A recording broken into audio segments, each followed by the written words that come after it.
Hey there, welcome to the Jason Wright Show. Before I even get started on today's video, I just want to say thank you. Thank you so much for taking the time to stop by. And if you would, please click like or subscribe.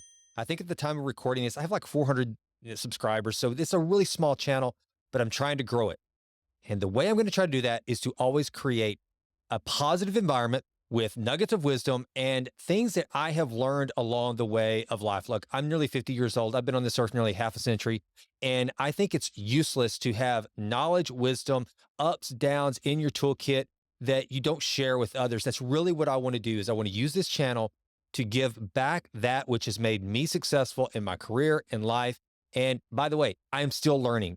This is a learning project every single day. And when I say this, I mean this thing called life. So if you want to join me, please click like or subscribe and leave me a comment, good, bad, or indifferent. One of the things that I refuse to do is to take negative feedback. I take it personally, but I take it and I try to improve upon it. If you look at most of my videos, which there's not a ton of them, but of those that people have been kind enough to leave even constructive criticism, I respond kindly because I appreciate you letting me know what I do well, but also the things that I need to improve upon. That's the only way I'm going to turn this into a serious channel where you will want to come back and listen to the things that I have to say, as well as listen to me talk to the guests that I interview on the Jason Wright Show and on the Healthy CEO. I have two podcasts and I do air them both. Both of them are usually aired here on the channel as well as the podcast. But anyway, enough about that. Let's get into today's video. So one of my virtual mentors, and I hope you have a set of virtual mentors. These are the people that we may never meet as long as we live. But given today's environment of so much content that we can consume, if you're very strategic in how you consume that content, you can almost know a person without having to actually physically know them. And one of my virtual mentors is Gary Vaynerchuk. Most of you know who Gary Vaynerchuk is, better known as Gary V, founder of VaynerX. Just an incredible, not only entrepreneur, but also a teacher. He is a very wise individual about the game of business, entrepreneurship, and life in general. And one of the things that you're going to learn in this video that I'm going to play today is he understood early on the value of doing a job for the sake of learning. The benefits weren't just about getting paid. It was also about the knowledge that he wanted to acquire. So let's get into it with this clip and this wisdom from Gary Vaynerchuk. I think more kids should take way more humble jobs. My number one piece of advice is you're 21, live as humble as you can, not on your parents' dollar. Live with 4 roommates, but be the admin, the assistant, the intern to the intern of the person that you most want to be like. Even if that person disappoints you, because if you can see their action, you'll be able to watch what you don't like and what you do like that they do, but you're going to learn so much when you're closest to the sun. Absolutely love this advice. You know who's actually followed this principle? Ryan Holiday. If you don't know who Ryan Holiday is, then you must be living under a rock. I mean, the bottom line is the dude is one of the most prolific authors that has existed in the last decade or probably more. And essentially, Ryan has made a complete cottage industry out of Stoic philosophy and writing about Stoic philosophy. Ryan Holiday, I believe, if I'm not mistaken, he was on his way to Stanford and decided instead to forego going to Stanford and instead approached Robert Greene, the famous author. His most famous book, I guess, is probably The 48 Laws of Power. Excellent book. I highly recommend it. Ryan Holiday decided to, instead of going to university, he decided to instead be an apprentice to Robert Greene. And while this video is probably more prevalent to the younger newly graduates or folks that are trying to decide for themselves. You just graduated high school and you're trying to decide, am I going to go to college at all? But also, if you're someone that's later on in your career and you want to make a shift, if you want to go from being an accountant to something else, then maybe this does apply to you. Be willing to go take that crap job that you don't want to get the experience and to learn, especially to learn from the best. I think the absolute best example, it's a movie that I actually tell all young people to watch right out of college, right as they're hitting the workforce. It's The Devil Wears Prada. I happen to absolutely love the film, and Jim and my wife and I, we watch it all the time. But the main reason why I tell young people to watch it is because Andy, the main character played by Anne Hathaway, who goes to work for Miranda Priestley, this notorious sadist that is just the most awful boss anyone can imagine. She takes this job that has nothing to do with what she wanted to do, which was to be a writer for a major publication. Instead of doing that, she goes to take a job as an admin, actually the number two, the person below the admin, Emily, at a magazine that she didn't care anything about. But she needed the job, she needed the experience, and once she got the job, she worked her ass off to be as good as she could. And I think a real pivotal moment in the movie is whenever Miranda Priestley challenges her to get the unpublished manuscript of the latest Harry Potter book. And the thing I love about this scene is this: Andy doesn't just get the manuscript. That wasn't enough. She actually brings a copy to Miranda Priestley and presents it to her in her office. And it's one copy. And she said, what are the twins? She's actually supposed to be getting this manuscript for her twin daughters who are headed to their grandmothers. And she said, what are they supposed to do with this? Share? And Andy says, oh, that's just a copy. The other I made bound copies of, and they're with the twins on the train headed to grandma's. Now, I don't know about you, but if that were me, if I were already in a crap job that I didn't want, for a magazine I had no interest in, for a woman that I'm working for that is an absolute sadist, I probably would have just done my best to get the stupid manuscript, which in and of itself would have been an amazing feat, and given it to her.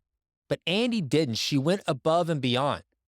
The reason why is because what she had witnessed in Miranda Priestley was someone herself that had gotten to the top by working her ass off. And so Andy was learning the skills of, if you really want to make it to the top, you have to go above and beyond and do more than is expected of you. So much more that it literally shocks the person that you're trying to take care of. In this particular scene, the thing that sticks out the most to me, it's almost like Miranda Priestley gave her this task, setting her up to fail. The task was actually a form of punishment.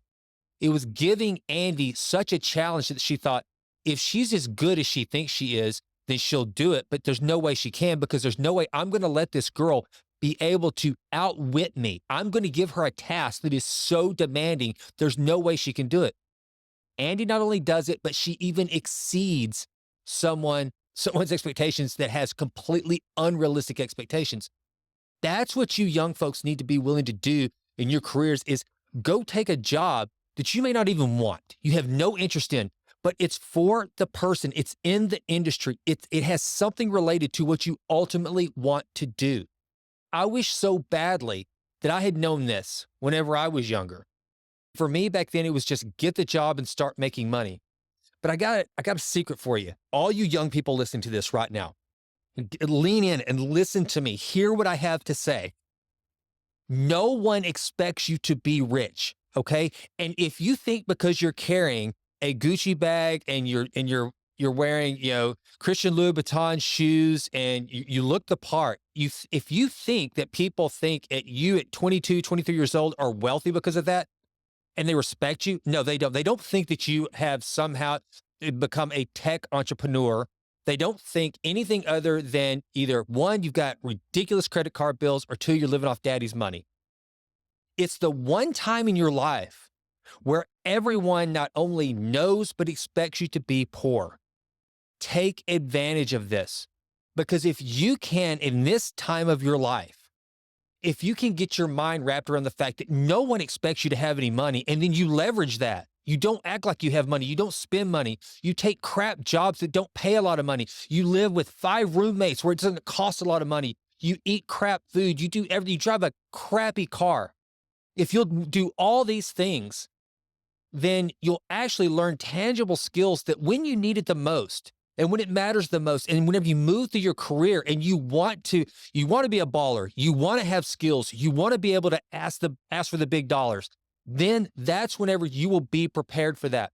Another really good movie to watch where I think this comes through, Swingers. Jon Favreau, Vince Vaughn's first movie. It is a classic.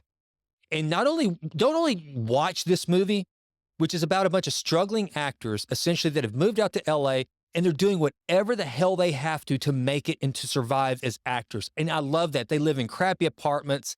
They're up at night. They sleep in the day. None of them have any kind of success. Ron Livingston, it was one of his first movies, and he doesn't even get the part of Goofy. He's trying to get the part of playing Goofy at some theme park or something. He doesn't even get that. I mean, but they're chasing their dream. And the cool thing about it is they're all actors, and they know the game. They know how it is. They know that everybody out there is looking for their big break. They know that everybody's broke. And because they all know that, they're not trying to impress everybody. They're not trying to be something they're not. They're just accepting of the fact that look, we're actors. We're young, out-of-work actors. We're not supposed to have any money. We're not supposed to have any success yet. Well, guess what? As Shakespeare said, all the world's a stage. We're all actors, and everyone knows if you're a young actor, you don't have any money. Take advantage of this time of your life. And I would be remiss if I did not give a shout out and a virtual high five to my very own daughter, my youngest daughter, Abby. She wants to be a writer, and she wanted to live in New York. Well, let me tell you something. A student graduating from the University of Colorado who wants to be a professional novelist and wants to move to New York and has a dad that's not going to foot the bill for everything, because that's just not me. I've helped her along the way. I gave her a great education, but that's where it's time. It's time for you to get off the payroll. She went and she's doing just like Andy. She's working as an administrative assistant in a wealth management firm. But you know what? She's on Fifth Avenue, right in Midtown, living the New York lifestyle, not making much money. And she hasn't written a novel yet, but she was willing to take the job that she didn't really want to get the thing that she really does one day, that delayed gratification. So I'm very proud of her. So young people, be willing to take the crap job, to drive the crap car. No one cares. No one expects any different. And also, this will allow you to take bigger risks. Keep your burn rate really small. I think this is excellent, excellent advice that Gary Vaynerchuk gives. Essentially, the wealth you're trying to build in these early days is knowledge, is connections, is network, is skills. Build that skill bank. That's what you're after at this stage of the game. Thanks so much for listening. And I think with that, I'll just let Miranda take us out. Union, which exposed the exploitation of